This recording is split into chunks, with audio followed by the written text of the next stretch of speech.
감사절 말씀을 전하겠습니다. 제가 이렇게 딱 말을 시작하면서 제 마음에 드는 걱정은 여러분이 마음에 걱정하지 않을까 하는 걱정입니다. 이제 시작하시면 언제 끝나시려고 지금 이러십니까? 이렇게 이제 생각도 하실 것 같아요. 그러나 여러분 다 끝나는 시간에 끝날 것입니다. 그 시간에 끝날 것이니까 여러분 걱정하지 마시고요. 오늘은 추수감사절인데 한 해 동안 베풀어 주신 은혜에 감사하는 그런 주일이죠. 언젠가부터 추수감사절이 되면 제가 참 IMF 때로부터라고 생각이 드는데 계속해서 제 마음이 굉장히 어렵습니다. 참 세월이 힘들어지고 난 다음에 어떤 사람들에게는 유독 더욱더 힘든 세월이기 때문에 그렇습니다. 취업도 잘 안 되고 있는 그런 가운데 있는 젊은이들의 어려움들, 또 시대가 그래서 미래를 기약할 수 없어서 젊은이들이 꿈꾸기 어렵다는 그런 상황들, 그리고 치솟는 집값 앞에서 망연자실, 박탈감에 빠져 있는 분들, 코로나로 인해서 생업에 막대한 지장을 받고 있는 분들, 이런저런 이유로 혼자가 되어서 고독과 씨름하고 있는 분들, 또 요즘처럼 어려움을 겪고 있는 공황장애, 또 우울증 겪고 있는 많은 분들을 보면서 목사로서 감사하자는 설교를 하기가 참 쉽지가 않은 것입니다. 그냥 교리를 가르치면 가르치겠지만 목회를 하는 사람으로서 성도들의 모든 상황들에 깊이 밀착해서 있어야 되는 목회자로서는 뻔히 아는 상황 속에서 감사하자는 말을 하기가 쉽지가 않은 것이죠. 얼마나 요즘 또 아픈 분들이 많습니까? 오늘 조기도 집사님이 그렇게 종황장애 고백을 해주셨는데 일부에서는 또 우리 김하은 오른 찬양사역자도 본인도 공황장애라는 사실을 또한 고백해 주셨습니다. 이 자리에는 제가 알고 있는 공황장애가 더 많이 있습니다. 그런 상황에서 감사하자는 말을 하기가 쉬울까? 내가 모르면 모르지만 목회자로서 아는데, 우리 조기조 선생님 아까 얘기했듯이 회사 가는 시간에 정말 지옥에 가는 같은 느낌, 퇴근한 시간에 죽고 싶은 마음, 그런 마음으로 오고 가는 사람들이 한둘이가 아닌데 말입니다. 그래서 참 감사절이 저에게는 참 언젠가부터 참 부담스러운 절기였습니다. 그리고 우리가 이 감사의 문제를 이 세상의 시각으로 생각하면 더욱더 그렇습니다. 왜냐하면 이 세상을 살아가는 동안에 우리는 어느새 감사에 대해서 어떤 감사에 익숙해졌냐 그러면 우리가 늘 이미 가진 것에다가 올해는 무엇이 더 보태졌나 하는 것에다 초점을 맞추고 그렇게 평가하면서 더 늘어났으면 내가 감사하고 그렇지 않으면 불평하는 데에 익숙하게 된 것입니다. 올해 내 통장의 잔고가 얼마나 더 늘었나, 올해 우리 집값이 얼마나 더 올랐나 하는 것으로서 그렇게 해서 내 삶 속에 덧붙이는 것이 무엇인가를 생각하고, 심지어는 더 나아가서 다른 지역에 비해서 우리 지역이 얼마나 더 올랐나 하는 것을 체크하고, 집 없는 사람들의 안타까움이나 그런 것들을 아예 안중에 없이 내 집값 3억 오른 것에 대해서 너무 기뻐하다가 내 친구 집이 7억 올랐다는 얘기를 듣는 순간 감사가 싹 사라지는 그런 종류의 감사에 우리가 너무 익숙해 있다는 것입니다. 그러다 보니 우리는 감사절이 다가와도 늘 그런 생각을 하는 것이죠. 올해 내게 좋았던 일이 뭔가, 지난해 것은 당연한 거고, 지난해까지 그것은 내게 당연한 것이 되어서 하나도 감사하지 않아 이젠 더 이상. 그리고 올해 내게 새로운 것이 뭐가 있나 하는 마음으로 우리가 이 감사절을 맞고 있는 것입니다. 그래서 우리는 어느새 내게 있던 것은 이제 모두 다 당연하게 내 것이고 원래부터 내 것이고, 그것은 아무것도 내게 감사할 이유가 되지 않고, 올해 내게 있는 것 중에 지난해에 없던 게 뭐가 있나 하는 것에 초점을 맞추고 바라보니 우리 인생에는 감사할 일이 별로 없고, 감사를 해도 너무나 이기적인 감사를 할 수밖에 없는 그런 삶이 되어진 것이죠. 그러면서도 이제 감사절이 오니까 감사절에는 또 감사절에 헌금을 또 안 할 수 없으니까 감사절 헌금을 하는 거죠. 감사절 헌금 안 하면 재정부에서 다 명단 파악할 것 같고 말이지. 또 하나님도 이 명단 파악해갖고 감사헌금 안 하면 또 있는 것도 빼앗아 갈 것 같기도 하고 괜히 혼날 것 같기도 하고 그러면서 종교 행위를 하는 것이죠. 근데 그 감사가 하나님께 기쁨이 될까요? 여러분은 부모로서 그렇게 자녀가 하는 것에 대해서 감사한가요? 자녀가 그렇게 하는 것에 대해서 기쁜가요?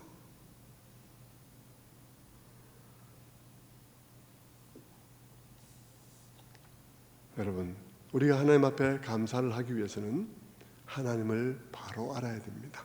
그분에게 맞는 감사를 드려야 되는 것이죠. 얄팍한 태도로 감사를 드립니다. 이것으로 이렇게 하면 하나님을 좀 조정하려고, 이렇게 해서 못 뺏어가게 해야지, 이렇게 해서 좀 이렇게 뭘 해주게 해야지, 이렇게 하면서 조정하려는 마음으로 교회 안 다니는 사람들이 그런 경우들이 많죠. 교회 안 다니는 사람들이 무슨 제사를 지낸다든지 어떤 무슨 제를 드린다든지 이런 것들은 되게 그런 경우들이 많잖아요. 조상들이 나를 괴롭히지 못하게 한다든지 아니면 무슨 귀신이 나를 어떻게 달래려고 하는데 하는 방식으로 하잖아요. 그런 방식으로 내가 이 물질을 갖고 내가 진짜 하나님께 감사하는 마음도 없이 그러나 안 드리면 화내지 않으니까 화 안 내게 하기 위해서 요만큼 그리고 이렇게 나쁜 빼앗아 가지 않게 하기 위해서 요만큼 이렇게 해서 이러니 만약 우리가 하나님께 감사를 한다면 그것은 하나님께 감사도 되지 않거니와 하나님에 대한 모독이 되는 것입니다.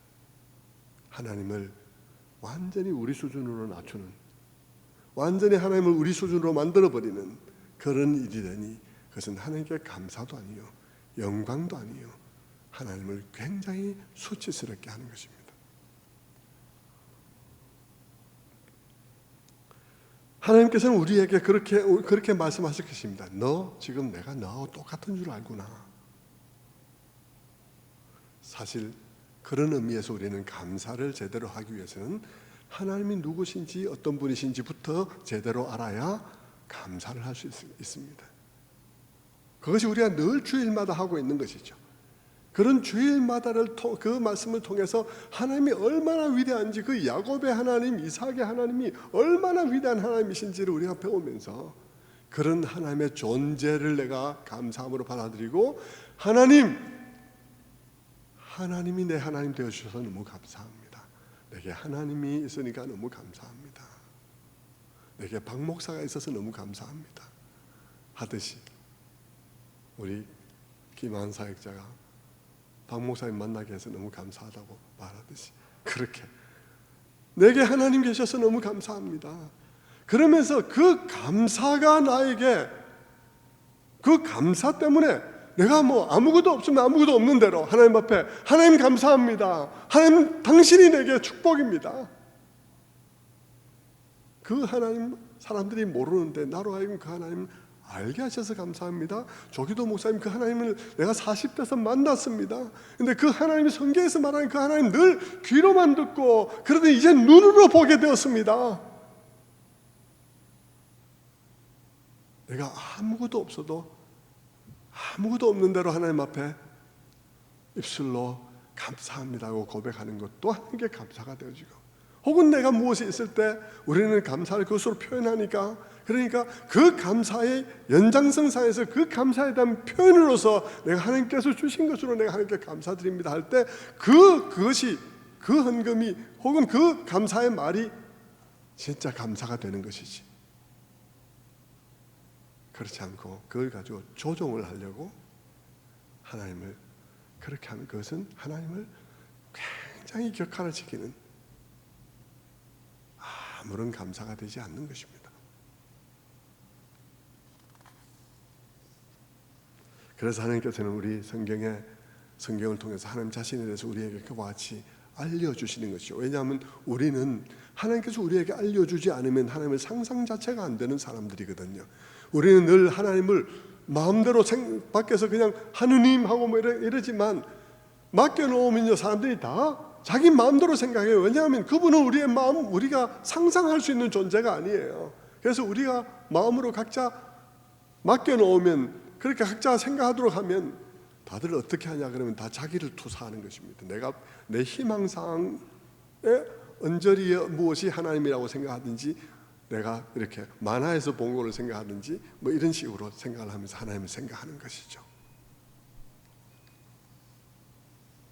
그래서 여러분, 단적으로 보면 우리 영적인 것에 대해서 우리는 잘 모르니까요. 단적으로 보면 장례식 같은 거 나면 죽은 사람들, 우리 뭐 누가 죽으면 장례식 할 때, 교회 안 다니는 사람들 장례할 때 어떻게 하나요? 상체를 놓고 한 숟가락 먹고 가라고. 그리고 노잣돈 올려놓고 이 돈 가지고 뭐 타고 가라고, 뭐든지 타고 가라고 이렇게 하는 것이죠. 거기에 대해서 어떤 확실한 증거 아무것도 없고요. 그건 내 마음이지. 내 마음이 그렇다는 거고, 그 영적인 세계가 그런지는 아무도 그 사람 모르는 거죠.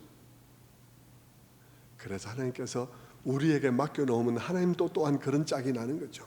하나님에 대한 우리의 상상도 그런 짝이 나는 거예요. 마음대로 생각하는 거죠. 뽀빠이가 되고 그 지니가 돼서 병에서 나오는 지니가 되고, 그게 다 하나님이 되고, 그런 식의 짬뽕을 만들어서 그냥 그걸 하나님이라고 하니, 하나님 그게 아니라 하나님 자신이 우리에게 자신을 가르쳐 주어야 되는 것 아니겠습니까?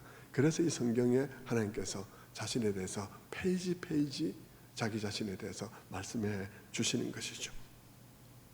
그래서 하나님께서는 이 성경 속에서 자신을 이렇게 말씀해 오시는 것입니다. 성경 전체가 다 그런 얘기이지만, 그런 어떤 부분은 하나님께서 압축해서 잘 알아듣기 쉽게 정리해서 우리에게 하고 있는 말씀들이 있으니까 그런 곳을 한두 군데 찾아보면 이렇습니다. 시편 50장 10절의 말씀을 보면요, 현대인의 성경 번역으로 한번 보겠습니다. 숲속에 있는 모든 동물이 다 내 것이고, 목장의 가축이 다 내 것이며, 산의 새들도 다 내 것이고, 들에 있는 모든 짐승이 다 내 것이다. 내가 굶주려도 너희에게 말하지 않을 것이니 온 세계와 그 안에 있는 모든 것이 다 내 것임이라. 내가 수소의 고기를 먹으며 염소의 피를 마시겠느냐? 내가 참으로 네게 원하는 것은 진정한 감사와 서약을 지키는 일이다. 진정한 감사와 서약을 지키는 것이다. 진정한 감사와 네가 하나님 앞에 네가 살기로 한 약속들을 지키는 것이다. 그렇게 말씀하고 있는 것이죠. 여러분, 여기에 보면 13절에 내가 수소의 고기를 먹으며 염소의 피를 마시겠느냐 그랬습니다. 구약에도 제사가 있었죠. 구약에도 짐승을 잡아서 드리는 제사가 있었습니다. 그러나 여러분, 하나님께서 그 차이를 말하는 거예요. 구약에 있는 그 짐승을 잡아서 드리는 제사는 하나님이 먹기 위한 게 아니에요. 하나님께 드리기 위한 것이 아니에요. 그것은 우리에게 무언가를 가르쳐주기 위한 것입니다. 속죄의 제사, 화목의 제사, 이 하나하나들은 우리에게 가르쳐줄 내용을 그림으로 담아서 만들어준 것이 바로 그 제사이죠. 그것은 불신자들이 무슨 고사를 지내는 것처럼 무엇이 귀신에게 대접하고 하는 그런 거 아니라는 것입니다. 하나님께서 말하고 있는 것은 내가 수소의 고기를 먹겠느냐, 염소의 피를 마시겠느냐, 나는 창조주다. 내는 세상을 지은 창조주다. 내게 무엇이 부족하겠느냐. 그렇게 말씀하고 있는 것이죠. 구약의 짐승을 잡아서 드리는 그 제사는, 속죄제는 그 짐승을 잡는 일들을 통해서, 그 피 흘림을 통해서 너희의 죄의 대가가 이와 같이 죽어져야 될 그런 대가를 치러야 되는 일을 우리에게 알게 하시고, 그 대가를 이 짐승이 지고 가는 것처럼 실제로는 내가 너의 대가를, 그 대가를 지는 것이다 라는 이야기를 가르쳐 주기 위한 것이지, 그걸 하나님께서 고기를 가져간다, 말도 안 소리 하지 마라, 내가 창조주다, 그 얘기를 하고 있는 것이죠. 그렇다면요, 그런 상황 속에서 진정한 감사를, 내가 원하는 것은 진정한 감사하고 너희가 서약을 지키는 것이다.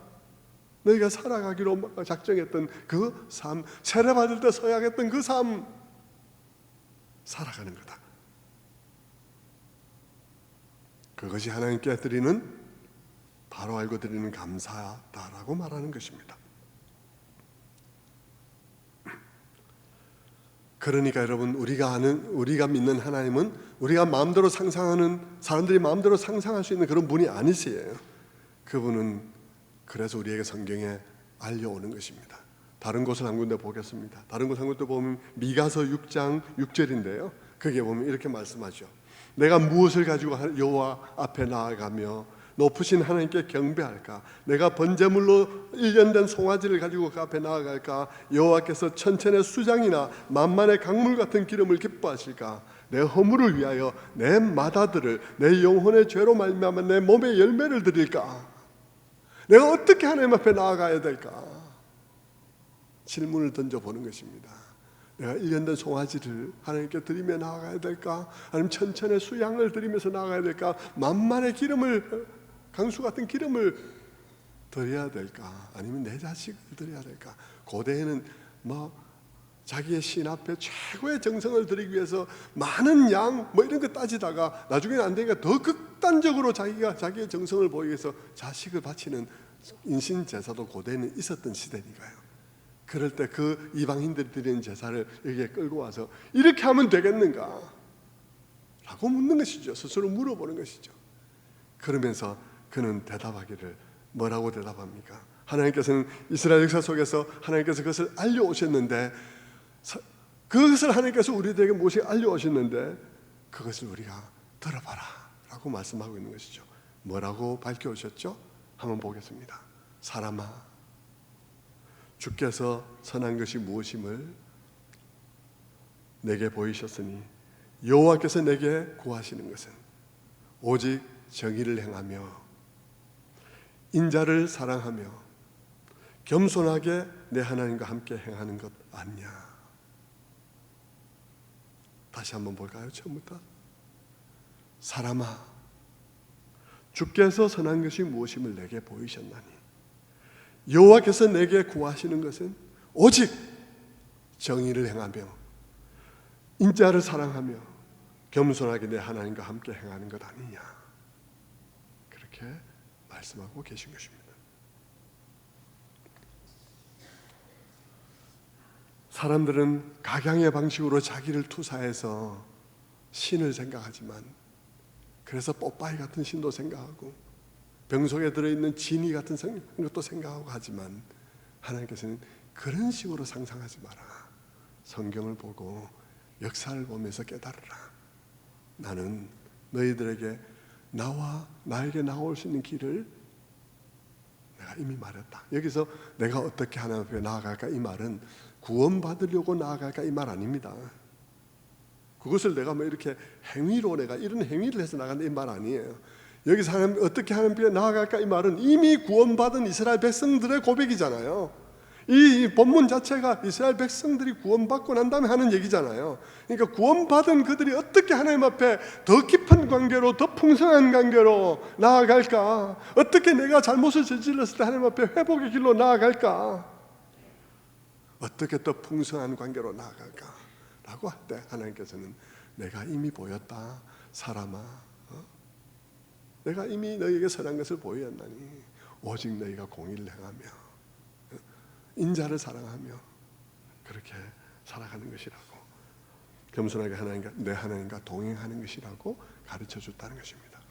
마지막 말이 또한 중요한데요. 겸손히 내 하나님과 동행하는 것 아니냐 그렇습니다. 겸손히 네 하나님과 동행하는 것 아니냐. 하나님이 겸손히 나와 동행하는 게 아닙니다. 우리가 겸손히 하나님과 동행하는 것입니다. 이건 천양지차예요. 많은 사람들은 자기가 교만해. 많은 사람이 교만해 자기가 뭐나 되는 것처럼 하나님 믿는다고 할 때 하나님이 나하고 함께 해줘야 되는 거 아니냐? 하나님이 나를 지켜주셔야 되는 것 아니냐? 내가 이렇게 교회 다녀주는데 많은 사람들이 그렇게 생각합니다. 천만의 말씀, 안 다녀줘도 돼요. 하나님은 안 다녀줘도 돼. 하나님이 나와 동행하면 한다는 말은 내가 내 마음대로 일을 벌리고 내가 내 욕심으로 일을 벌린 그 일에 하나님께서 축복해 주시고 설거지해 주시고, 이건 교만하기 짝이 없는 생각이죠. 하나님은 그런 분이 아니시고요. 하나님께서 요구하시는 것은 겸손히 내 하나님과 동행하는 것 아니냐. 네가 하나님과 동행하는 거다는 것입니다. 네가 하나님의 길로 행하는 거다는 것이죠. 그러려면 우리가 하나님을 알아야 되는 것이죠. 하나님을 알아야 내 삶 속에 하나님께서 행하시는 길로 함께 동행할 것 아니겠습니까? 내 안에 살아가는 동안에 수많은 나의 선택이 펼쳐지는데, 내 앞에 펼쳐지는데 A, B, C, D, E의 길 가운데서 어느 길로 하나님과 동행해야 되는 것인지 모를 때 내가 하나님을 모르면 답이 안 나오는 거죠. 하나님이 어떤 분이신지, 그분의 속성과 그분의 모든 것을 알 때 내가 어느 길로 가야 될지가 결정이 나는 것 아니겠습니까? 그러니까 우리가 하나님을 알아야 하는 것입니다. 그런 것이죠. 오늘 우리는 추수감사절을 맞아서 하나님을 알아야 감사도 제대로 할 수 있다는 얘기를 하는 것인데요, 추수감사절도 그렇습니다. 추수감사절도 사실 하나님을 제대로 알아야 감사하는 것이죠. 어떻게 이 추수감사절을 맞아야 되는 것인가 하는 것입니다. 오늘 짧게 두 가지만 아주 짧게 말씀을 드리면, 이것이 이제 결국 하나님의 길을 따라가는 것하고 같은 맥락에서 나오는 것인데요, 아까 이제 하나님의 길을 따라야 된다, 우리의 길이 아니라 하나님의 길을 따라야 된다고 얘기하는 데는 그 이유가 있습니다. 왜냐하면요, 하나님만이 이 세상의 모든 존재 가운데서 이 세상 모두를 사랑하는 유일한 시각을 가진 분이시기 때문입니다. 왜냐하면 하나님이 모든 것을 창조하셨기 때문입니다. 하나님께서는 인간도 사랑하시되 인간의 높은 자, 낮은 자, 가난한 자, 부유한 자 모두를 다 사랑하십니다. 왜냐하면 그분이 지으신 분이 지으셨기 때문에요. 뿐만 아니라 하나님께서는 자연도 사랑하십니다. 그래서 자연도 우리가 아껴서 잘 사용해 주기를 원하시는 것이죠. 모든 것을 두루 사랑하시는 분은 하나님밖에 없습니다. 왜냐하면 모든 것은 그분이 지으신 것이기 때문에 그렇습니다. 근데 마찬가지로 우리와 똑같은 것이죠. 우리도 또한 사랑합니다. 누구를 사랑하냐? 내가 낳은 것을 사랑합니다. 근데 우리의 문제는 내 자식만 사랑한다는 것이죠. 내가 낳았으니까. 그리고 내 자식이 낳은 자식만 사랑한다는 것입니다. 내 손주들이니까. 그래서 이 세상에 살아가는 사람들은 너무나 그것이 당연한, 그렇게 사랑하는 게 당연한 것이기도 하면서도, 그러나 거기에 매몰될 때 이 세상 살아가는 사람은 너무 이기적이고 이 세상은 너무 고통스러우고, 그렇게 내 자식만 그래가지고 대대로 내 자식이 고생 한 번도 안 하고 천대를 살아가기도 하고 마음 먹으면서 쌓아 제끼니까 이 세상 살기가 너무 어렵고 힘든 것이지. 그래서 하나님께서 네 길로 행하지 말고, 교만하게 네 길로 행하지 말고 내 길로 행해라, 겸손히 네 하나님과 함께 동행해라 할 때는 나는 모두를 동일하게 사랑하기 때문에 내가 뭐라고 말하는지를 듣고 내가 말하는 그 길로 행해라고 말하는 것입니다. 사람아 무엇을 행해야 될지, 내가 어떻게 하나님께 나아가리까, 내가 어떻게 하나님과 더 깊고 풍성한 관계를 가지겠습니까? 기도를 많이 하면 되겠습니까? 네, 기도도 필요하죠. 기도 필요합니다. 은혜의 방편입니다. 말씀도 많이 읽어야 되겠죠. 하나님을 알아야 되니까요. 말씀 읽어야 되겠죠. 그런데 여러분, 더욱더 중요하게 나의 삶 속에 하나님과 동행하는 것이 중요한 것입니다. 그것을 순종이라고 말하기도 하고 이렇게 표현한 것이죠. 그래서 여러분 요한복음에 보면 나를 사랑하는 자는 나의 계명을 지킨다고 말씀하시면서, 나의 계명을 지키는 자는 나도 저를 사랑하여 저에게 가서 거처를 함께 할 것이라고 말하고 있는 것이죠.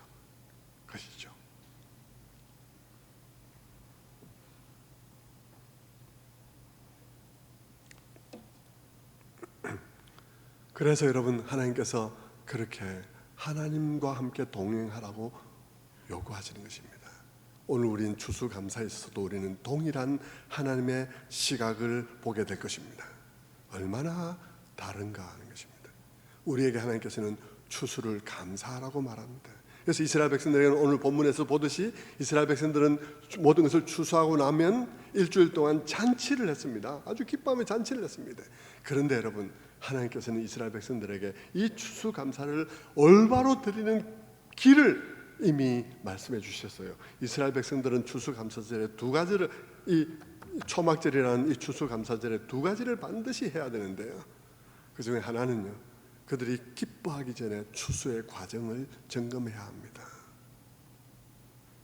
오늘 이번에 막 밀 수확이 대박이 났어. 이번에 무화과 농사가 정말 대박이 났어. 이렇게 말하면 기뻐하기 전에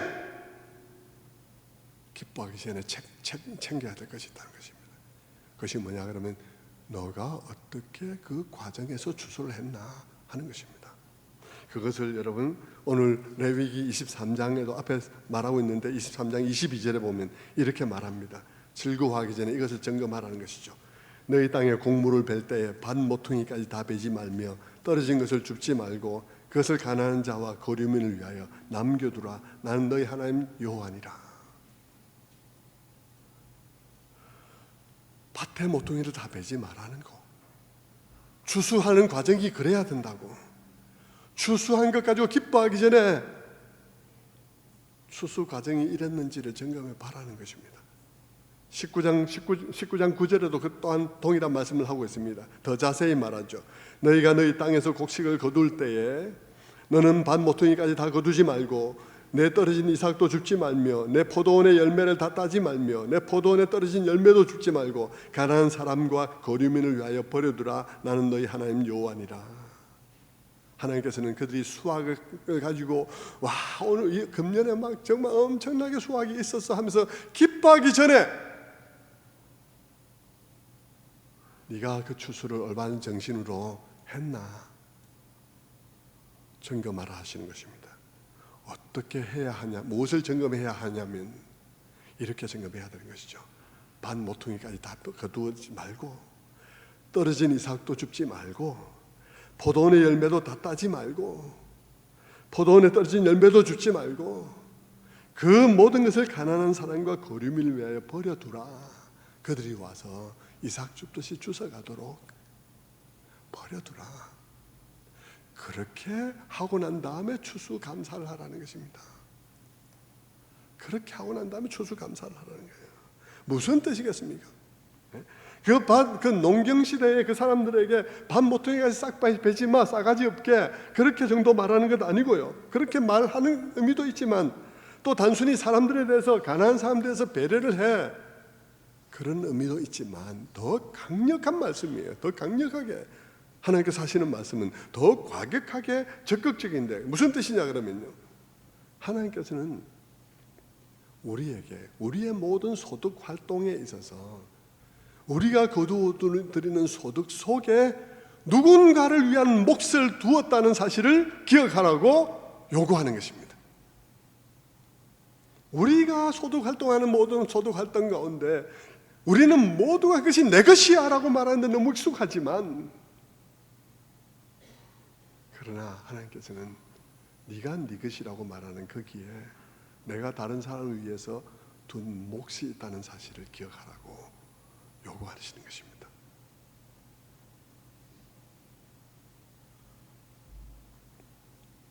그것이 하나님이 원하시는 공동체예요.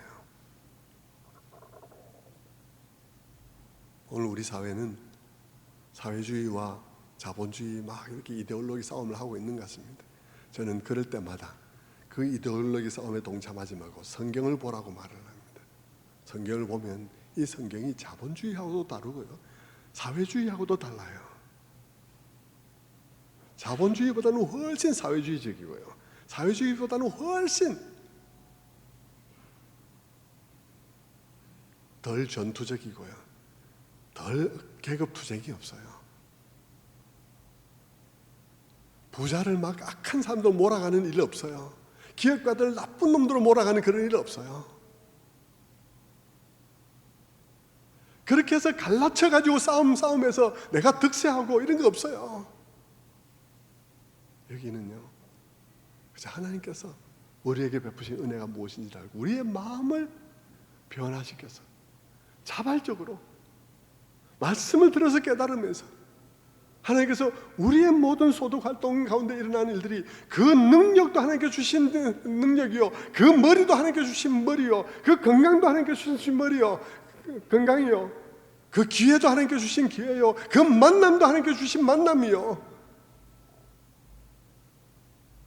아무것도 당연하지 않은 것 가운데서 일어난 그 일로 이루어진 그 결과 속에 하나님께서 하나님의 마음이 우리에게 요구하시는 것은 그 속에 남의 목도 있다. 여기에서 가난한 자와 거류민, 다른 데 보면 가난한 자, 고아와 과부와 외국인과 나그네와 뭐 이렇게 이제 얘기를 하죠. 이 사람들이 다 어떤 사람들이냐 그러면요, 다 그들이 보호 아래 있어야 되는 사람인데 그 보호의 덮개가 사라진 존재들이에요. 그리고 그들이 어떤 곳에 안정된 가운데서 뿌리를 내려야 되는데 거기서 뽑혀져 버린 사람들이에요. 고아 보십시오. 고아는 가정의 뿌리를 내리고 부모의 보호를 받아야 되는데 부모가 사라져버리고 가정에서 뽑혀져 버렸어요. 나그네들 집을 잃어버려서 홈리스가 됐어요. 뿌리를 내릴 수가 없어요. 과부, 남편의 보호를 받아야 되는 고대 시대에 남편이 사라져버렸어요. 우리 주변에 보호받아야 될 사람들을 살아가지 못한, 잃어버린 채 아무런 보호막이 없이 떠돌아다니는 수많은 사람들을 위해서 하나님께서 능력 주신 그에게, 기회 주신 그에게 너의 소득 중에 그런 사람들을 위한 몫이 들어있다는 사실을 기억하라고 말하는 것입니다.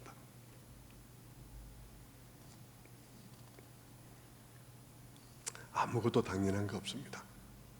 여러분, 우리 아까 은혜라는 찬양을 드렸는데요, 이 은혜라는 찬양을 부르신 그분, 이 작사를 하신 하여튼 부르신 그분 자신이요, 5살 된 아이를 감전이 돼서, 아빠가 드럼을 치는 사람이었는데요, 목욕을 시켜서 내가 보내놨더니 젖은 손으로 젖은 젓가락을 가지고는, 아빠가 젓가락 가지고 이렇게 드럼을 치는 분이니까 그걸 가지고는 전기 그 플러그에다 꽂아버려가지고 완전 감전돼서 애가 다 타버린 거예요. 그래 애가 뭐 살 수가 없는 상황이 됐어요. 근데 그 아이가 회복되는 과정, 지금 애가 굉장히 거의 정상으로 살아가고 있는데요, 그 병원에서 다 못 산다 그러고 다 못 산다는 상황 속에 애가 의식이 없이 그냥 맨날 며칠 가고 있는 그런 가운데서 모든 것이 당연하지 않았다는 사실을, 처음부터 아무것도 당연하지 않았다는 사실을 고백하며 이 찬양을 부른 것입니다.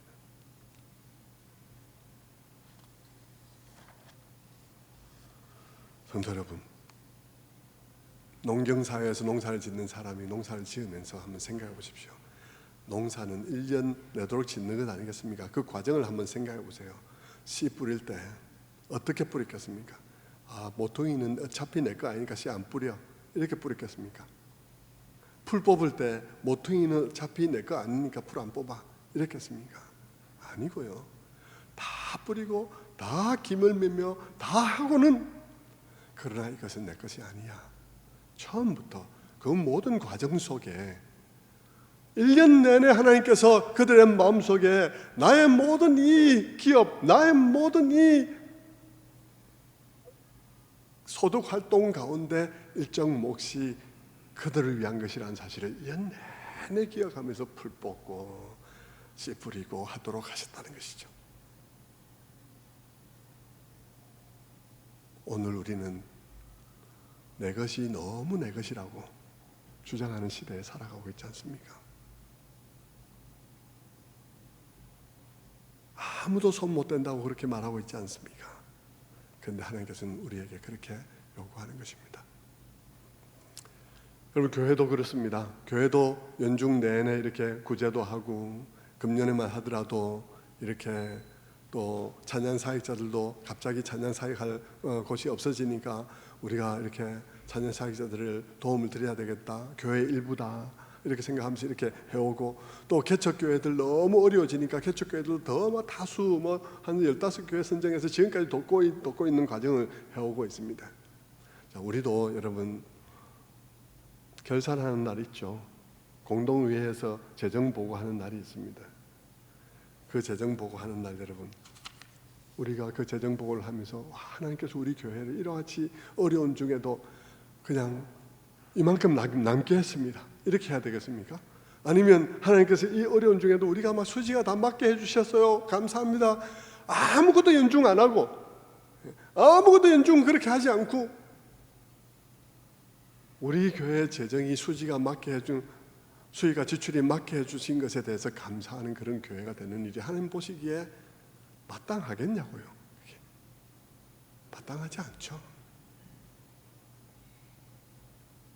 교회가 1년 내내 성도들이 그런 마음을 가지고 구제헌금도 드리고 또 다른 명목으로 드린 것이라도 하나님께 또 돌려서 그냥 일반 헌금을 드린 거라도 또 그렇게 또 사용하고, 그런 끝에 나중에 계산하면서 우리가 이렇게 연중에 이렇게 선교도 열심히 하고 구제도 열심히 하고 그렇게 했는데 우리 교회 하나님께서 이만큼 베풀어 주셨습니다. 그게 감사죠. 여러분의 인생도 마찬가지입니다. 여러분의 인생도 그렇게 해서 내 인생 참 감사했다는 것이 감사한 거지, 아무데도 베풀지 않고 그냥 자기 말고 살고 난 다음에 일생 동안 수술 한 번도 안 한 거 너무 감사합니다, 이런 소리 하지 마시라고요. 그게 무슨 감사예요? 그런데 하나님께서 기뻐하시는 종류의 감사가 아닌 겁니다. 나의 삶 속에 그렇게 살아가는 것이죠. 한 가지 짧게 2분만 보태고 마칩니다. 아까 이렇게 방금 이스라엘의 이 추수감사에는 두 가지 요소가 거기에 들어간다 그랬는데, 하나는 방금 말씀드린 대로 그와 같은 것입니다. 과정을 또한 봐야 된다. 추수하는 과정, 농사 짓는 과정, 결실을 하는 과정 속에 하나님께서 명하신 바가 있다. 그걸 지키고 감사하는 감사라야 의미가 있다는 것이고, 두 번째로는 이들이 감사절이 되면 초막절로 이렇게 지키거든요. 초막에 가서 잔치를 합니다. 지금도 중동에 가면 중동 사람들은요, 지금도 텐트를 치고 광야에 가서 일주일 동안 그렇게 지내는 기간이 있어요. 그들은 다른 기간이긴 한데 나름 벤츠 타고 거기 가서 롤스로이스 타고 거기 가서 천막 지고는 거기서 일주일 동안 생활하면서 나름대로 이렇게 뭘 새기는지 새겨요. 그들의 마음속에. 이스라엘 백성들이 초막을 짓고는 거기 가서 그들이 잔치를 합니다. 왜 그러냐? 그들은 작년하고 올해를 비교하는 게 아니에요. 그들은 재작년하고 올해의 재정 상태를 비교하는 게 아닙니다. 그들은 내가 이전에 우리 조상들이, 그리고 우리가 이전에 구원받기 전에, 그리고 구원받는 과정 속에서 우리는 어떤 존재였던가, 그리고 지금 나는 어떤 자리에 있나 생각하면서 그 둘을 비교하면서 감사하는 것이죠. 작년하고 비교하지 마십시오. 그렇게 감사하면서 여러분 모두가 다 하나님 앞에 진정 감사할 수 있는 여러분 되시기를 주님의 이름으로 축원합니다. 기도하겠습니다.